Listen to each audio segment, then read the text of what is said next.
वो लोग जो कंगना रनौत जैसे हैं, जी हाँ, जानबूझकर कंगना का नाम यहां पर मैं ले रहा हूं, जिनकी जुबान से आजादी और गांधी दोनों के लिए बेहद बुरे शब्द निकले थे और हमने उसका पूरा विश्लेषण इंडिया चाहता है में एबीपी न्यूज पर दिखाया भी था। जैसे कंगना ने कह दिया था कि 1947 में आजादी नहीं भीख मिली थी। कंगना ने यह भी बता दिया था कि असली आजादी 2014 में मिली जब बीजेपी सत्ता में आई। कंगना ने यहां तक कह दिया कि अंग्रेजों ने महात्मा गांधी के कटोरे में आजादी की भीख डाली थी। कंगना का हाल यह है कि उनको गांधी सत्ता के भूखे और धूर्त लगते हैं, जबकि पीएम मोदी महात्मा गांधी को संविधान दिवस पर दिल से याद कर रहे थे। कंगना ने इतिहास की नई व्याख्या कर दी थी कि गांधी भगत सिंह की फांसी चाहते थे और यह भी कह दिया कि अहिंसा के रास्ते से आजादी नहीं मिली थी। गांधी ने आजादी हासिल करने के लिए जो रास्ता अपनाया था उस पर चलकर ही कई देश आजाद हुए हैं। आज आपको ये जानना बेहद जरूरी है कि गांधी के रास्ते पर चलकर ही कैसे हमारा संविधान बना और उस संविधान में क्या खास है जो हमें बाकी देशों से अलग भी करता है।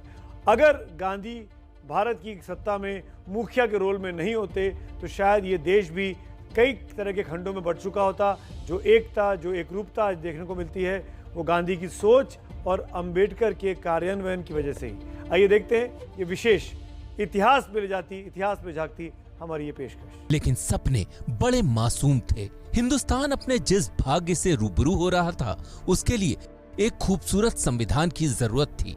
आजादी की आहट तो 1946 में ही लग गई थी और इसीलिए 9 दिसंबर 1946 से संविधान सभा की बैठकें होने लगी। वो संविधान सभा जो महात्मा गांधी के सपनों की बुनियाद पर नया संविधान बना रही थी। आजादी से पहले ही संविधान सभा की बैठक में 13 दिसंबर 1946 को नेहरू ने ऑब्जेक्टिव रेजोल्यूशन पेश किया जो बता रहा था कि भारत का लोकतंत्र किस दिशा में जाएगा। तब तक अंतरिम सरकार काम करने लगी थी जिसमें 14 मंत्री बनाए गए, लेकिन नेहरू पटेल जब मंत्रियों की लिस्ट लेकर गांधी के पास पहुंचे तो उसमें अंबेडकर का नाम नहीं था। लेकिन गांधी जानते थे कि मंत्रिमंडल में अंबेडकर का होना कैसे हिंदुस्तान का भविष्य संवारेगा। गांधी की कोशिश और सुझाव से ही अंबेडकर को संविधान की ड्राफ्टिंग कमेटी का अध्यक्ष बनाया गया। अगर प्रस्तावना हमारे संविधान की पहचान है तो मौलिक अधिकार इसका दिल है और इसीलिए आजादी तब धुंधली धुंधली भी नहीं दिख रही थी। तभी 1931 में कराची अधिवेशन में नेहरू गांधी ने मौलिक अधिकारों की बुनियाद रख दी थी। मौलिक अधिकार में क्या क्या होगा इस पर संसद में काफी जिरह हुई। आखिर में 7 मौलिक अधिकार तय हुए। समानता का अधिकार, स्वतंत्रता का अधिकार, शोषण के विरुद्ध अधिकार, धार्मिक स्वतंत्रता का अधिकार, संस्कृति और शिक्षा का अधिकार, संवैधानिक उपचारों का सिद्धांत, संपत्ति का अधिकार। बाद में शिक्षा का अधिकार मौलिक अधिकारों में से हटा दिया गया। संविधान की किताब में मौलिक अधिकार की बात जिस पन्ने पर की गई है उस पर भगवान राम की तस्वीर अंकित है। हालांकि तब मौलिक कर्तव्य की बातें भी उठी लेकिन पूरी नहीं हुई। बाद में 1976 में तत्कालीन प्रधानमंत्री इंदिरा गांधी ने 42वें संविधान संशोधन के जरिए इनको संविधान में जोड़ा। इन्हें अनुच्छेद 51A में रखा गया। आखिरी कर्तव्य को 88वें संविधान संशोधन के जरिए जोड़ा गया। इस संसद के सेंट्रल हॉल में भाषा को लेकर भी बहुत बवाल मचा। सवाल उठा कि आखिर राष्ट्रभाषा क्या हो।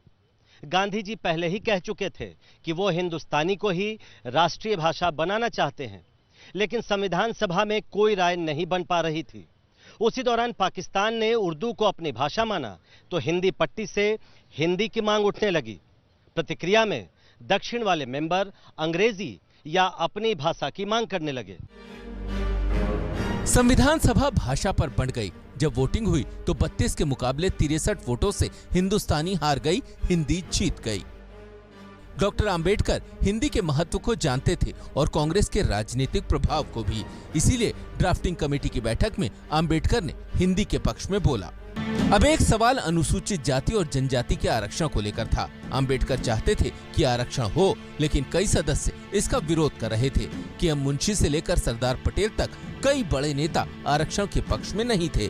अपने को अकेला पाकर अंबेडकर इस्तीफा देने के लिए सरदार पटेल के घर पहुंच गए। उसी संविधान सभा में तमाम पढ़े लिखे सदस्यों को लगता था कि वोट का अधिकार सिर्फ पढ़े लिखे लोगों को ही मिले, लेकिन नेहरू हर हिंदुस्तानी के लिए वोट का अधिकार चाहते थे।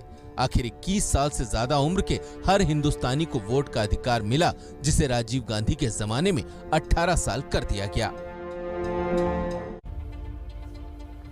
वैसे इस संविधान का श्रेय आप भी सोच रहे होंगे कि आखिरकार जाता किसको है। इसका जवाब अमेरिका के महान इतिहासकार ग्रेनविल ऑस्टिन ने दिया था।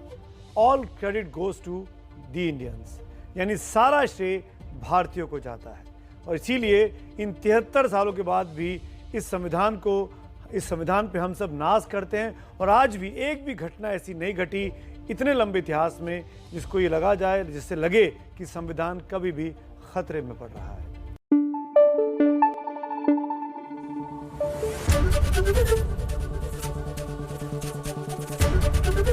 एबीपी न्यूज आपको रखे आगे।